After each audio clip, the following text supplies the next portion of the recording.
I filmed a lot out there in the Middle East, and you go out in the desert with the Bedouins, and they say, "What is it with the British? You guys are obsessed with this landscape. No one else cares. No one else thinks it's beautiful." So how do you make the landscape even more beautiful? Well, simply add the most handsome war movie hero ever committed to celluloid. A man who makes David Beckham look like the Hunchback of Notre Dame. Peter O'Toole in Lawrence of Arabia. This key scene, more than any other, demonstrates the pure power of his messianic beauty as a would-be assassin falters, hypnotized by those searing blue eyes.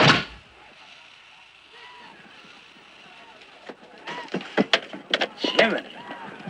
Never seen a man killed with a sword before. Why don't you take a picture?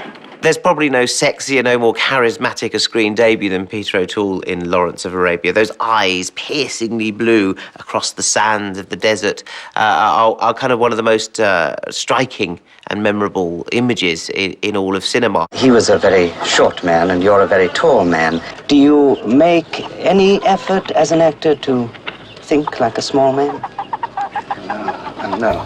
I've always said when anyone asks me about Lawrence, his inches, I always say it's a question for his tailor, not his interpreter. But Lawrence of Arabia is so much more than just a pretty face and a nice pair of sandals. It is the true story of an odd little Englishman called T.E. Lawrence and his battles against the Turks in the Middle East during the First World War. But there are great moments. I mean, you know, the charge to Aqaba, that amazing developing shot. The moment when cinema and history meet most perfectly is in the scene where Lawrence of Arabia captures the city of Aqaba. A scene so majestic, sweeping and visceral that you can feel the sand in your eyes and smell the camel's sweat.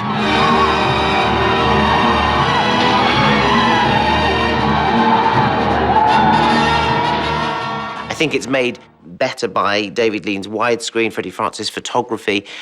They knew how to kind of match the challenge of the man against the environment, which is really what Lawrence of Arabia is about. It's about someone's kind of will to power. And all you see are human artifacts or human beings. The rest is deadness, and it just picks them out.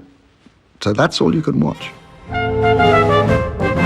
So much has been written by and about the real man, T.E. Lawrence himself, that it's very hard to separate fact from fiction, and some historians have questioned the film's authenticity.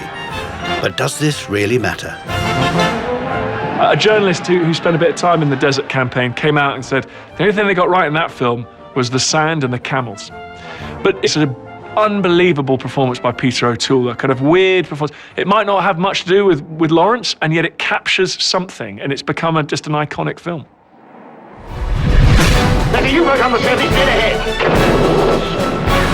Join us after the break as we toss a grenade into the top 10.